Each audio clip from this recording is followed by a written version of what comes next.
तो आज के जो वाल्मीकि हैं वो इस अत्याचार और अन्याय के खिलाफ क्यों नहीं बोल रहे कि जो मनवादी सरकारें कर रही हैं और जो लोग राम के नाम से वाल्मीकि समाज को बेवकूफ़ बनाने का काम कर रहे हैं।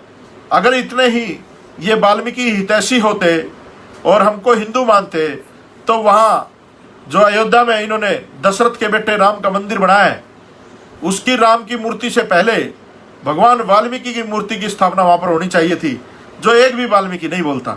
और उन्हीं मनवादियों को मैं कहना चाहता हूँ जो आरएसएस के कुत्ते बने बैठे हैं समाज में, जो लोग भगवा पहन के घूमते हैं, प्रचार मंत्री आरएसएस के मनवादियों को, वो लोग क्यों नहीं उस व्यवस्था में बोलते जिस व्यवस्था में देश के राष्ट्रपति को मंदिर की सीढ़ियों पर बैठ करके पूजा करनी पड़ी? क्यों नहीं बोलते ऐसे पाखंडी लोग उस व्यवस्था पर कि जब राम मंदिर का शिलान्यास किया गया तो देश के दलित राष्ट्रपति रामनाथ कोविंद जी को क्यों नहीं बुलाया गया? कहाँ जाते इनके तर्क वितर्क फिर? और अब बात करते हैं समाज की।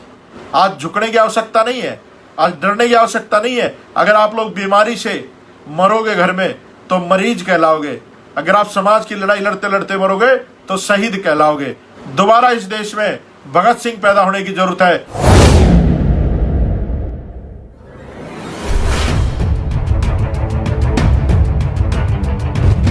सोशल मीडिया के माध्यम से या यूट्यूब चैनल्स के माध्यम से देश में लॉकडाउन का बहाना लेकर के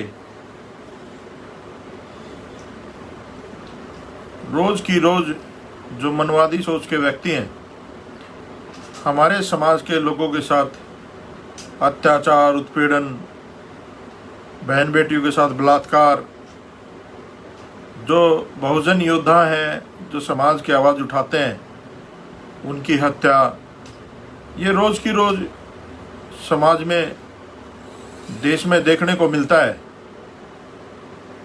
तो साथियों, अभी एक पंचायत भी हुई थी यमुनानगर में 31 तारीख को। मैं भी उस पंचायत में गया था और बहुत सारे साथी उस पंचायत में आए हुए थे, लेकिन वहाँ पर जिस तरह का माहौल मैंने देखा वो आप लोगों से बयान करना चाहता हूँ। साथियों, वहाँ पर कुछ साथी हैं जो भाई रमन वाल्मीकि की जो संदिग्ध परिस्थितियों में मौत हुई थी जेल में, उसके प्रकरण को शुरू से लेकर ही चल रहे थे भाई दिलीप कंडारा जी। तो उनके ऊपर और एक उनके साथी हैं सोनू, इन सारे लोगों पे पहले भी एफआईआर दर्ज हुई है। लोग जब इकट्ठा किए, इन लोगों ने आंदोलन किया कि हमारे लोगों के साथ अन्याय और अत्याचार हो रहा है। साथियों, ये तीसरी मेरे ख्याल से एफआईआर है दिलीप कंडारा जी पर। और उस दिन जो पंचायत हुई, कुछ जो स्थानीय लोग थे, जो राजनीतिक या चापलूस लोग मैं कहूँगा, उन लोगों के द्वारा भाई दिलीप कंडारा जी को बोलने नहीं दिया गया वहाँ पर, और ये कोशिश रही कि उनकी बेइज्जती की जाए ताकि वो आंदोलन से बाहर चले जाएं। लेकिन मैं सैल्यूट करता हूँ ऐसे साथी को जिन्होंने अपना मान सम्मान बाद में रखा और कौम की लड़ाई को आगे रखा। तो दिलीप कंडारा भाई, आपकी मेहनत को कोई कुछ भी करता रहे, इस आंदोलन को जीवित करने वाले आप व्यक्ति हो। और साथ ही साथ और भी युवा साथी वहाँ पर, सोहेल सडोरा जी, मनदीप टोपरा जी, भाई रिंकू जी और बहुत सारे अनगिनत युवा साथी वहाँ पर लगे हुए थे। साथियों, ये पहली घटना नहीं है वाल्मीकि समाज में। उससे पहले भी वाल्मीकि जाति के लोगों को मारा जाता रहा है। गोहाना का कांड बहुत फेमस कांड रहा है, आपने सुना भी होगा, जो राकेश लारा जी जिनको हुड्डा की सरकार में मार दिया गया था षड्यंत्र के तहत, और वाल्मीकि जाति के लोगों के घरों को भी जलाया गया था। साथियों, वो आंदोलन भी काफ़ी बड़ा हुआ, लेकिन उसमें भी क्या हुआ पता नहीं चला। बहुत सारी चीज़ें गुमनाम सी हो जाती हैं। बहुत सारे लोग समाज की दुआई देते हैं, लेकिन बहुत सारे ऐसे लोग भी हैं जो सेटिंग भी करते हैं ऐसे प्रकरणों में। साथियों, वहाँ पर कुछ गुंडा तत्व, या मैं कहूँ कि कुछ जो मनवादी ताकतें इस देश पे राज कर रही हैं, उन लोगों ने भी कुछ लोगों को भेजा वहाँ पर, जो अपने आप को समाज का रहनुमा कहते हैं। लेकिन साथियों, वहाँ पर जो जहर घोला गया उन लोगों की तरफ से समाज को तोड़ने का काम किया गया। खूब उन लोगों ने प्रयास किया कि वहाँ पर दोनों जातियाँ वाल्मीकि और चमार आपस में भेद हो जाए और ये लोग अलग अलग हो जाएं। लेकिन वहाँ पर ऐसा कुछ नहीं हुआ। उन लोगों की साजिशें नाकाम हुई और वो मीटिंग भी अच्छे तरीके से संपन्न हुई। हालांकि बहुत सारे लोग वहाँ पर आए थे, हम लोग भी गए थे। कुछ लोग बात करते बहुजन समाज की, लेकिन किसी भी लड़ाई को अंजाम तक पहुँचने नहीं दिया जाता। कुछ मनवादी लोग भी हमारे समाज की मीटिंगों में प्रोजेक्ट किए जाते हैं, उनको नेता बताया जाता है। लेकिन मैं सही में अम्बेडकरवादी उस व्यक्ति को मानता हूँ जो बाबा साहब अम्बेडकर की 22 प्रतिज्ञाओं को मानता है, जो बाबा साहब के दिखाए हुए रास्ते पे चलता है, मान्यवर साहब काशीराम जी के दिखाए हुए रास्ते पे चलता है। साथियों, कुछ लोग हुड़दंग मचाते हुए आते हैं सभाओं में। वो फरीदाबाद भी आए थे, जो परशुराम वाल्मीकि जी की हत्या की गई थी, वहाँ भी 3 दिन का टाइम दे के आए थे वो प्रशासन को। मुझे नहीं पता कि उन्होंने क्या किया, लेकिन फरीदाबाद के लोगों का फ़ोन मुझे आया था और कहा था कि संदीप भाई, हमारे को कोई न्याय नहीं मिला अभी तक। कुछ लोग आते हैं, भाषणबाजी करते हैं और चले जाते हैं, बाद में लौट के भी नहीं देखते कि क्या हुआ हमारे साथ। तो साथियों, ऐसे लोगों से सावधान भी रहना आप लोगों को। और दूसरी बात, जो युवा आज भ्रमित है इस देश में, जो बहुजन युवा वो भ्रमित है। बहुत सारे साथी मिलते हैं रैलियों में और मैं जब उनसे बात करता हूँ तो मैं पूछता हूँ कि भाई आप फलाने के साथ हो, फलाने के साथ हो। तो वो लोग एक बात कहते हैं कि भाई साहब, हम तो ईमानदार आदमी का इंतजार कर रहे हैं कि कोई दूसरा काशीराम इस देश की धरती पर पैदा हो और बाबा साहब अम्बेडकर की विचारधारा को आगे बढ़ाए। तो मैं आप सब लोगों से एक बात जरूर शेयर करना चाहूँगा, ऐसा नहीं है कि इस धरती ने लाल पैदा करने बंद कर दिए हैं।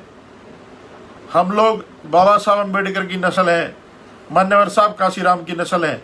हमारे राजनीतिक संघर्ष में अगर हम किसी को मानते हैं तो बाबा साहब अम्बेडकर, मान्यवर साहब काशीराम, माननीय दीना भाना वाल्मीकि जी को, जिनको लोग प्रोजेक्ट करने से भी डरते थे, जिन बातों को लोग कहने से भी डरते थे, माननीय साहब श्री काशीराम जी ने वो बातें मंचों के माध्यम से समाज तक पहुंचाई। साथियों, बहुत सारे लोग समाज में काम कर रहे हैं। मैं ये नहीं कहता कि सब लोग बेईमान हैं या सब लोग ईमानदार हैं। साथियों, आदमी की प्रवृत्ति से, उसके नेचर से, उसके हाव भाव से, उसके कार्यों से उसकी ईमानदारी और बेईमानी का पता चलता है। साथियों, बहुत सारे लोग जेलों में बंद हैं। सब्बीरपुर कांड के कुछ साथी आज तक भी जेलों में बंद है और जब उन लोगों की रिहाई का ऑर्डर आता है तो पता चलता है रात को 1 बजे 2 बजे दोबारा कहीं पर FIR कर दी गई और उन साथियों को दोबारा जेल में ही रखने का काम किया गया। गौरव रविदास मंदिर को तोड़ा जाता है किन्हीं लोगों को प्रोजेक्ट करने के लिए, लेकिन जब वो चीज़ें प्रोजेक्ट नहीं होती, समाज के सामने एक्सपोज होती है, तो समाज वो भी देखता है। साथियों, जो रविदास मंदिर का मसला है, आज उसके प्रधान का मेरे पास फ़ोन भी आया था, तभी मैंने आज आपके सामने लाइव आने का निर्णय लिया और आपको बताना जरूरी समझा। साथियों, वहाँ पर जो मंदिर कमेटी थी, उनके प्रधान का फ़ोन आया था मेरे पास और कहा कि संदीप भाई, कोर्ट ने बड़ा दोगलापन किया है। ज़मीन देने के बहाने अब उन्होंने वो फाइल दिल्ली सरकार को भेज दी है लैंड यूज चेंज करने के लिए, फिर वो फॉरेस्ट डिपार्टमेंट को जाएगी, पर्यावरण विभाग को जाएगी, पता नहीं कितने। मतलब ये पहला ऐसा गुरुघर है जिसके लिए इतनी फॉर्मेलिटीज की जा रही हैं। नहीं तो इस देश में हजारों लाखों मंदिर हैं जिनका कोई अता पता नहीं है, जिन्होंने जमीन के पैसे नहीं दिए, कुछ नहीं दिया, लेकिन आज भी वो लोग काबिज हैं। रविदास जी महाराज से इतनी नफरत क्यों है? क्योंकि रविदास जी महाराज उस समय में 600 साल पहले जो आज बाबा साहब अम्बेडकर ने हमें बताई, मान्यवर काशीराम जी ने बताई, उस बात को वो कहते थे कि ऐसा चाहूँ राज में जहाँ मिले सबन को अन्न, छोट बड़ा सब सम बसे, रदास रहे प्रसन्न। तो इनको दिक्कत विचारधारा से है, मंदिरों से दिक्कत नहीं, विचारधारा से दिक्कत है। और बहुत सारे मेरे साथी हैं, मैं बात करना चाहूँगा वाल्मीकि जाति पर। बहुत सारे मेरे साथी हैं वाल्मीकि समाज के, वो लोग पता नहीं कैसी कैसी भ्रांतियां फैलाते हैं, पता नहीं कैसी कैसी बात करते हैं। मैं उनसे एक बात पूछना चाहता हूं, अगर आप लोग सच में भगवान वाल्मीकि के अनुयायी हैं तो भगवान वाल्मीकि के शिष्यों ने उस समय जब लोग हिम्मत नहीं करते थे किसी के सामने, राजा के सामने बोलने की, उस समय दशरथ के बेटे राम का, जिन्होंने अश्वमेध यज्ञ का घोड़ा छोड़ा था, गुरु वाल्मीकि स्वामी के शिष्यों ने, लव और कुश ने उस घोड़े की लगाम पकड़ी थी और उनकी पूरी सेना को हराने का काम किया था। तो आज के जो वाल्मीकि हैं वो इस अत्याचार और अन्याय के खिलाफ क्यों नहीं बोल रहे कि जो मनवादी सरकारें कर रही हैं और जो लोग राम के नाम से वाल्मीकि समाज को बेवकूफ बनाने का काम कर रहे हैं। अगर इतने ही ये वाल्मीकि हितैषी होते और हमको हिंदू मानते तो वहाँ जो अयोध्या में इन्होंने दशरथ के बेटे राम का मंदिर बनाया है, उसकी राम की मूर्ति से पहले भगवान वाल्मीकि की मूर्ति की स्थापना वहां पर होनी चाहिए थी, जो एक भी वाल्मीकि नहीं बोलता। और उन्हीं मनवादियों को मैं कहना चाहता हूं जो आरएसएस के कुत्ते बने बैठे हैं समाज में, जो लोग भगवा पहन के घूमते हैं, प्रचार मंत्री आरएसएस के मनवादियों को, वो लोग क्यों नहीं उस व्यवस्था में बोलते जिस व्यवस्था में देश के राष्ट्रपति को मंदिर की सीढ़ियों पर बैठ करके पूजा करनी पड़ी? क्यों नहीं बोलते ऐसे पाखंडी लोग उस व्यवस्था पर कि जब राम मंदिर का शिलान्यास किया गया तो देश के दलित राष्ट्रपति रामनाथ कोविंद जी को क्यों नहीं बुलाया गया? कहां जाते इनके तर्क वितर्क फिर? और अब बात करते हैं समाज की। ये जो पाखंडवादी लोग हैं, इन लोगों को समाज को पहचानना पड़ेगा और समाज ऐसे लोगों को नाबूद करे जो लोग समाज में इस तरह का पहनाव पहन के जाते हैं ताकि लोग उन पर उंगली ना उठाएं। तो आप लोगों को समझना पड़ेगा, ये बेरूपिये किसी भी भेष में आ सकते हैं। जैसे आप लोगों ने देखा होगा जब हमारे बहुजन ने राजा से 3 पग धरती मांगी थी तो वो किस बहरूपिये के रूप में गया था और कैसे हमारे आदमियों को छला था। ऐसे ही जब एकलव्य को छला गया तो उनका झूठा गुरु होने का नाटक किया गया, उनका अंगूठा काट लिया गया साथियों। शंभुक ऋषि को मारा गया साथियों। बाली का वध छुप के किया गया है ना। हमारे अनार्य राजा रावण का वध इन्होंने धोखे से किया साथियों। तो साथियों आपको समझने की जरूरत है, आज लड़ाई चरम सीमा पे है। आज झुकने की आवश्यकता नहीं है, आज डरने की आवश्यकता नहीं है। अगर आप लोग बीमारी से मरोगे घर में तो मरीज कहलाओगे, अगर आप समाज की लड़ाई लड़ते लड़ते मरोगे तो शहीद कहलाओगे। आज सही समय है समाज को जागरूक करने का, समाज में काम करने का, और ज्यादा बड़ा जीवन होने से अच्छा है कि एक दिन की जिंदगी ऐसी जी जाओ कि लोग तुम्हें 100 साल तक याद रखें। बाबा साहब अम्बेडकर कहते थे कि लंबा जीवन होने से अच्छा है कि एक दिन का जीवन जियो और जीवन को अपने महान करके चले जाओ। तो साथियों बहुत सारे आज मुद्दे हैं। 7 तारीख को भी जयपुर में रामवीर साहब जो हमारे बहुजन योद्धा हैं राजस्थान में, वो लोग भी आंदोलन कर रहे हैं जयपुर में। वहां पर भी ज्यादा से ज्यादा संख्या में लोग पहुंचे। अभी ये लोग लॉकडाउन में मुकदमे भी दर्ज करेंगे आप लोगों के ऊपर, हमारे ऊपर भी बहुत सारी FIR इन लोगों ने की है साथियों। लेकिन जब ये सरकारें तोड़ते हैं और बड़े बड़े अनुष्ठान करते हैं, ये सब कुछ करते हैं, तो इनके लिए कोई कानून नहीं है। और सबसे बड़ा मनुवाद का आपके सामने मैं उदाहरण दूंगा। जस्टिस कर्णन को 6 महीने की जेल की गई और प्रशांत भूषण को 1 रुपया जुर्माना किया गया। ये तो इस देश की ब्राह्मणवादी मनुवादी व्यवस्था साथियों, और ये शुरू से ही होता आया है। और ये लोग चाहते भी यही है कि ये देश मनुष्यवृत्ति से चले, लेकिन इनकी मंशा पूरी होने वाली नहीं है साथियों। चाहे भगत सिंह हो, चाहे उधम सिंह हो, चाहे जितने भी इस देश में, चाहे जलियांवाला कांड हुआ हो, इन सब की मुखबरी इन्हीं लोगों ने जो आज धर्म का ठेका लेके बैठे हैं, जो आज हिंदुस्तान की बात करते हैं इस आजाद भारत में, उन्हीं लोगों ने किए साथियों। ये अंग्रेजों के पिट्ठू रहे हैं और इनसे डरने की जरूरत नहीं है। हम लोग बाबा साहब अम्बेडकर की औलाद हैं, मान्यवर साहब काशीराम जी की औलाद हैं, माननीय दीना भाना वाल्मीकि जी की औलाद हैं। हमें चुपचाप नहीं बैठना है, हम लोगों ने समाज के लिए लड़ना है और समाज के लिए काम करना है, समाज को जागरूक करना है, अम्बेडकरवादी विचारधारा को जन जन तक पहुंचाना है साथियों। बहुत सारे लोग मेरे ऊपर आरोप लगाते हैं कि ये फलाना है जी, ढिकड़ा है जी, ये है जी, बुकड़ा है। मैं आज आपको एक अपनी मन की बात बताना चाहता हूँ जो मेरे मन में है, जिसका मैंने संकल्प किया है।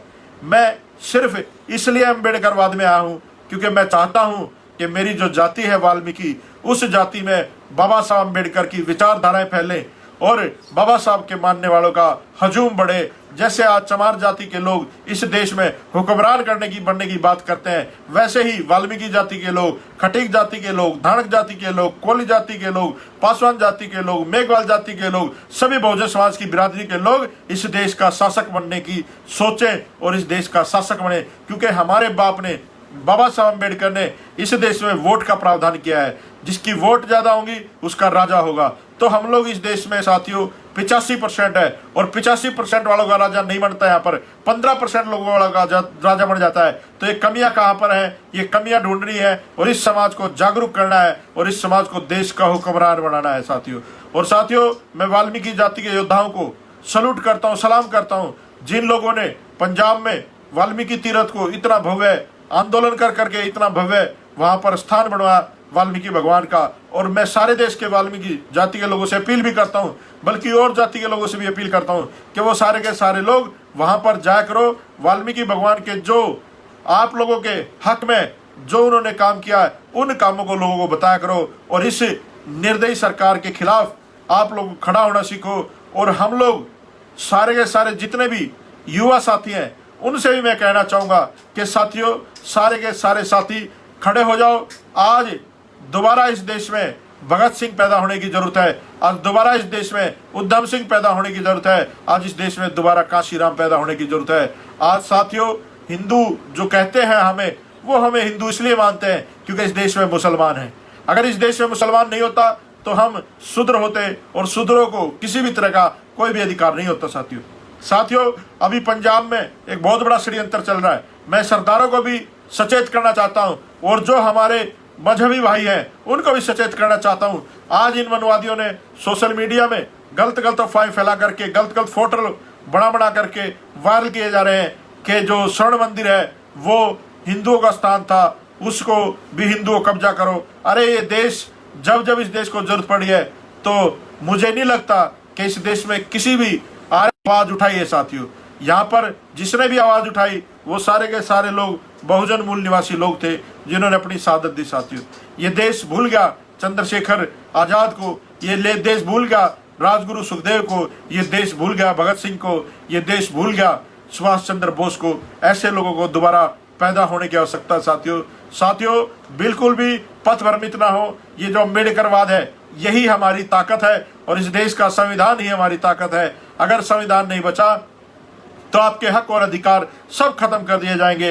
ये मनवादी ताकतें सब कुछ मिटाने पे लगी हुई हैं। तो हम सब 85% लोगों को एकजुट होकर के लड़ना होगा और इन मनवादियों को सबक सिखाना होगा और संविधान को बचाना होगा। संविधान के लिए अगर लाखों करोड़ों बहुजन समाज के लोगों की जान भी चली जाए तो भी कम है। बाबा साहब अम्बेडकर ने बड़ी मुश्किल से ये संविधान हमें दिया है हमारे हक और अधिकार के लिए।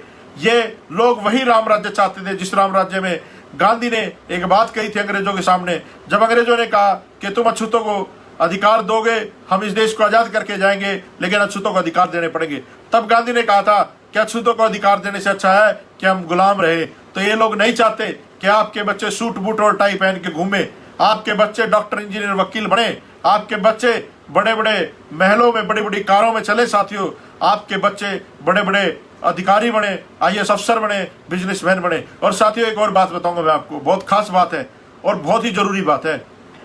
मेरी एक राजेंद्र मास्टर जी है सिरसा से, उनसे बात हुई और वो साहब काशीराम के साथ काफी समय तक रहे।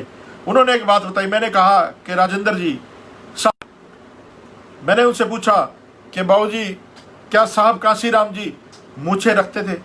तो राजेंद्र जी ने कहा कि हाँ मूछें रखते थे और वो टाई भी बांधते थे, कोट पैंट भी पहनते थे। एक दिन उन्होंने वो टाई उतार करके फेंक दी, कोट भी उतार करके फेंक दिया और मूछें भी कटवा ली। तो जब एक पत्रकार ने सुबह मुलाकात हुई तो साहब काशीराम से पूछा कि साहब काशीराम जी आपने मूछें क्यों कटवा ली, आप पढ़े लिखे व्यक्ति, आपने टाई क्यों हटा दी? जब साहब काशीराम ने जवाब दिया कि आज मेरी बहन बेटियों की इज्जत लूटी जाती है, मेरे समाज के लोगों को पानी पीने की वजह से या घोड़ी पे चढ़ने की वजह से पीटा जाता है और मैं मूछें तान के कैसे चल सकता हूँ, इसलिए मैं मूछें उस दिन रखूंगा जब इस देश में बहुजन समाज का राज आएगा। उस दिन मैं टाई पहनूंगा जब इस देश में बहुजन समाज का